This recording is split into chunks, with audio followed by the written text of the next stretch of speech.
this peace that is being pointed to, that is being spoken of here, is not dependent on circumstances.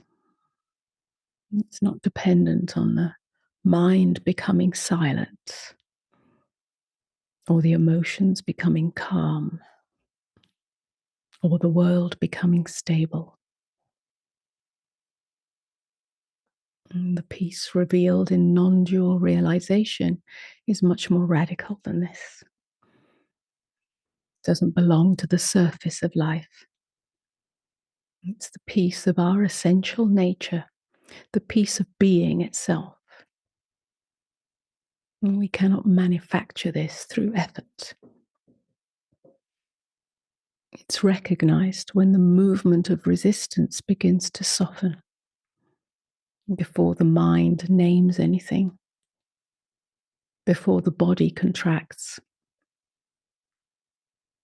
before the story of me and my life takes hold. It's the silent ground of all experience.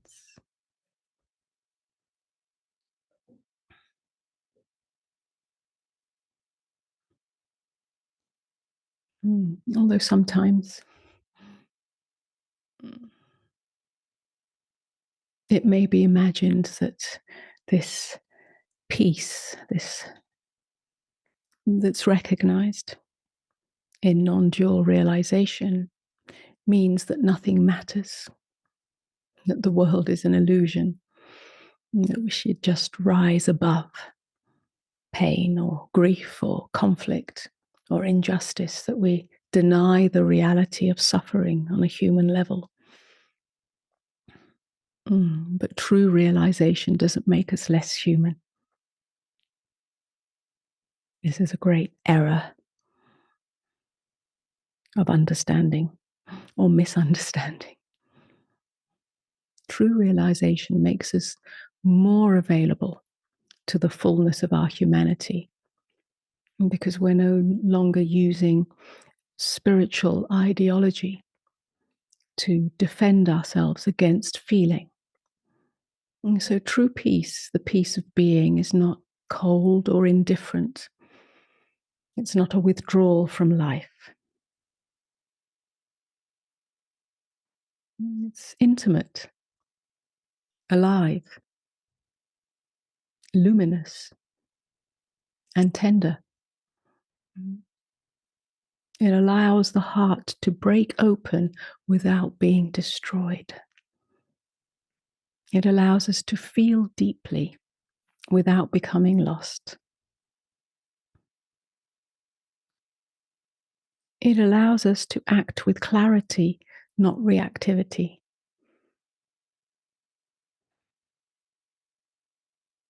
And it allows us to meet the world without adding more violence to the collective field. When there's conflict in our lives, in the world, the nervous system gets inflamed. So we may find ourselves reacting, worrying, tightening, arguing inwardly, arguing outwardly, and imagining all sorts of catastrophes. Simply a way of the human organism trying to protect itself or find safety. But this attempt to find safety is coming from the separate self. The separate self is looking for peace in the next circumstance, the next condition. It's saying, when this changes, then I will be peaceful. When this person understands me, then I will be peaceful. When the world becomes sane, then I will be peaceful. When my life feels secure, then I will be peaceful.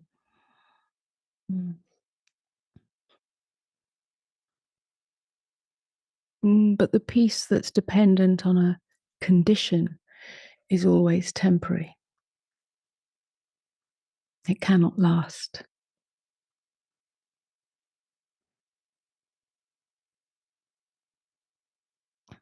The invitation of the direct path is to turn towards what is already here, prior to all conditions. Not to abandon the world, but to discover the deeper ground from which we can truly meet the world.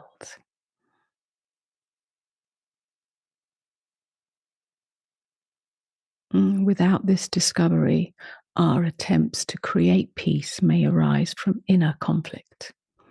We try to create peace whilst being at war with ourselves. We try to heal division whilst strengthening the divided self. So many attempts to change the world come from fear or anger or righteousness. And then even our most noble actions carry the vibration of the very conflict that we're trying to end.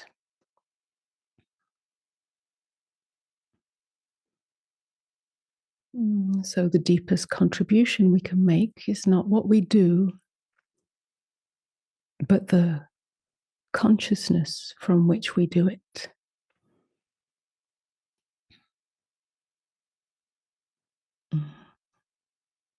We've become conditioned to live and act from a place of inner division. Very often there's what we actually feel and what we think we should feel. Very often there's fear, and then there's shame about being afraid. Or there's grief, and then there's the attempt to get over it. There's tenderness, and then a defensiveness against this tenderness, as if we'll fall apart. For most people, this subtle division, inner division, is barely noticed. It's taken as this is how it is, this is how life is, this is how I am.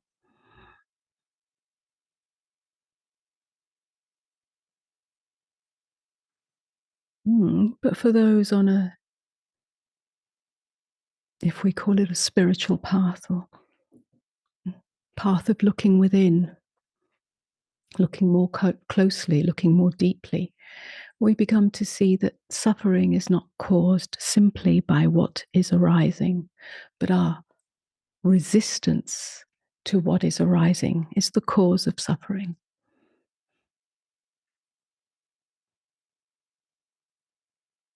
Whether it's fear or grief or anger, these are all movements of energy. The mind turns them into the enemy, the mind turns them into the problem. The separate self says, this should not be here. I should not be feeling this. There's something wrong with me. It's an obstacle to peace. But these movements of energy are not the enemy. We do not need to make war with our own experience. And we do not need to become more spiritual or try to become peaceful. And we do not need to transcend the body or get rid of thought. All of these attempts simply reinforce the separate self, which is at the root of suffering.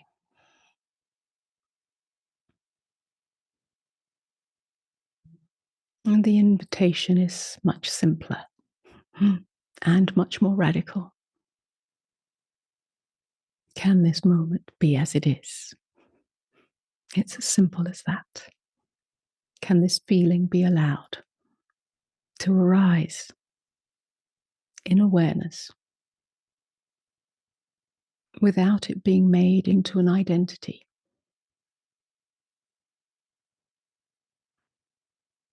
Can fear be felt without I'm afraid? The identity of I'm afraid. Can grief be felt without the identity of I am broken? Can uncertainty be felt without, I need to know what will happen?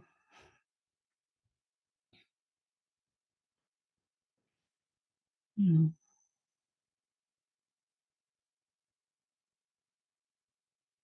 Allowing this moment to be as it is without turning it into an identity is the beginning of freedom. When experience is allowed to be as it is, it becomes more transparent. It's no longer solid. It is simply a wave moving in awareness. The more we recognize this, the less we need to defend against it. The heart becomes more spacious. The body becomes more present.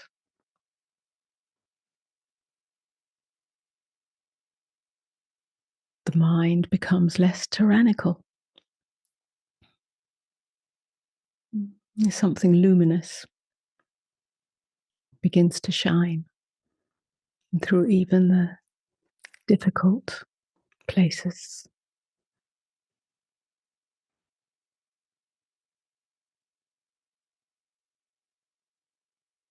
We cannot add this luminosity from the outside. It is the light of awareness that shines from within. It is the radiance of being. It is what you are before you tighten into a separate someone trying to manage existence.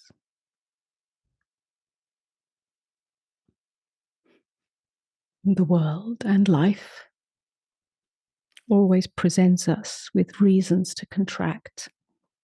There will always be instability. There will always be loss.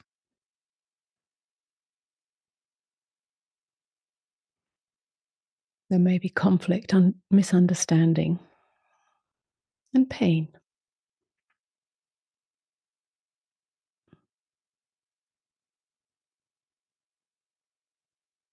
But it doesn't mean we need to distance ourselves or tighten against it.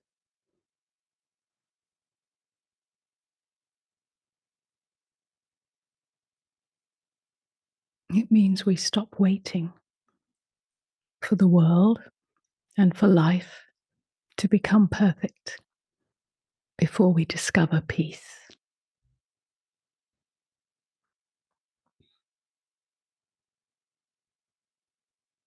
The world and life is always in a state of change.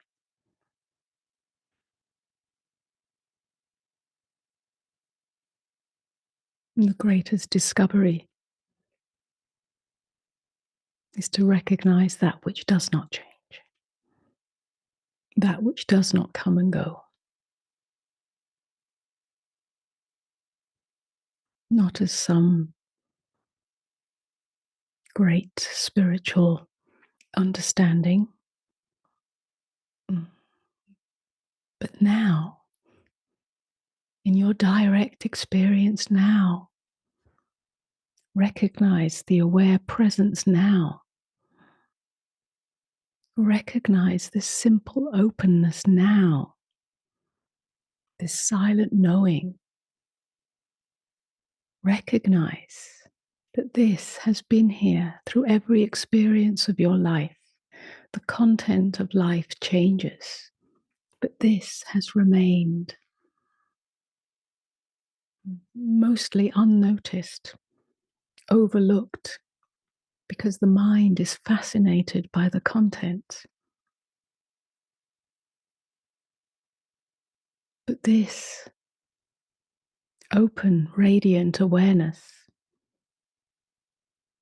that has always been here has never been harmed by what passes through it.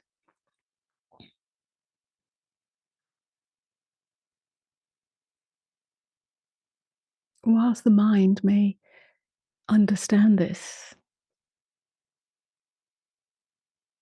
To really recognize this on the deepest level and to live from this recognition is astonishing. It changes everything. And the surface is turbulent, but the depth is undisturbed.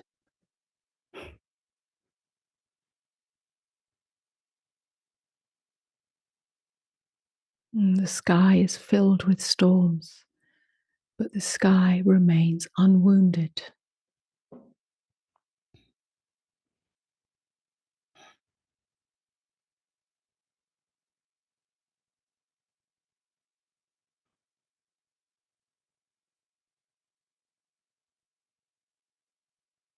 Recognize yourself as this vastness. It doesn't make you less sensitive. You become more deeply sensitive because you no longer have to defend or protect the separate self. But the radical change is that you can feel the sorrow of the world without drowning in it. You can stand in the fire of uncertainty and still remain rooted in the quiet ground of being.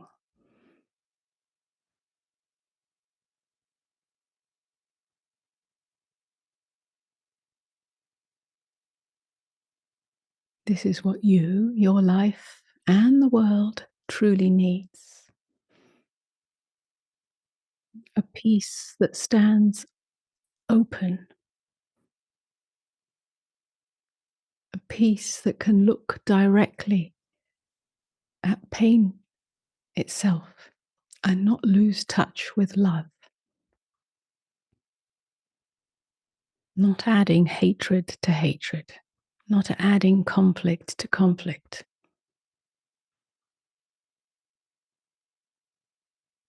Ending the war at its root, the war between me and my life, between me and my feelings, between me and you, between what is and what I think should be.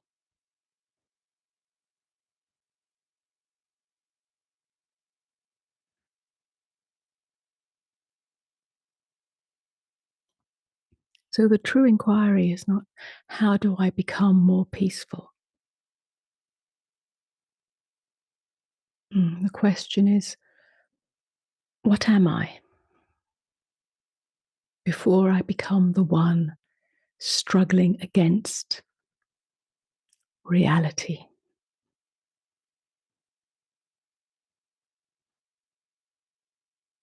What is aware of pain? What is aware of conflict? What is aware of fear? What is aware of tightening or contraction or thoughts about the future?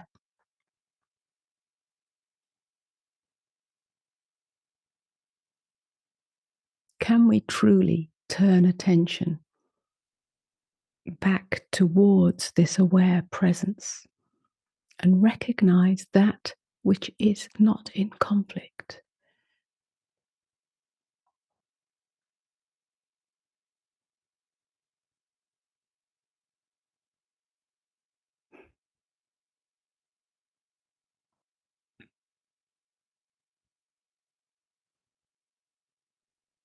And this inquiry is available in all moments.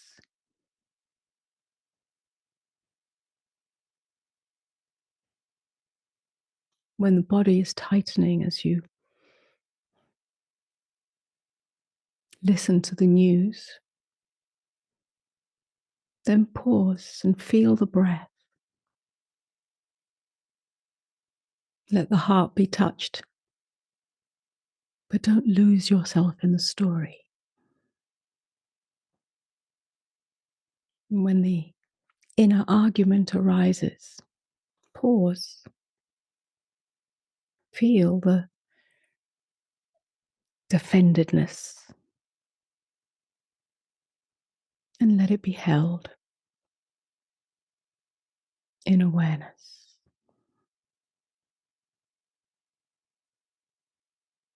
Allow all energy to move without it becoming the master.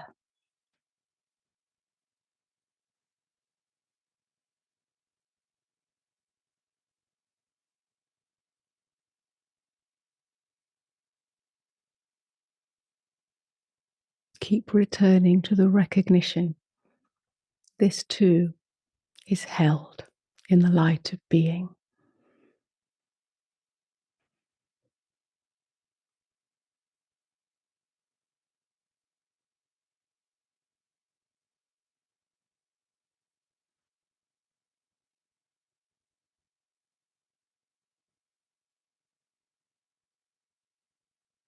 So let's not wait for a peaceful life or a peaceful world to discover peace.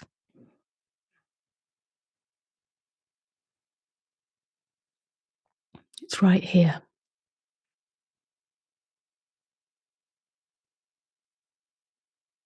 In the uncertainty, in the marketplace.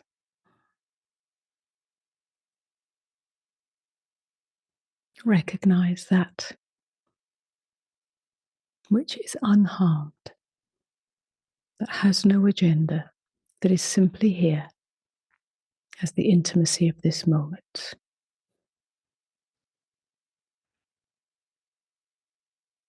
Recognize that peace doesn't belong to the world of coming and going, but shines through the world of coming and going. This is what you are.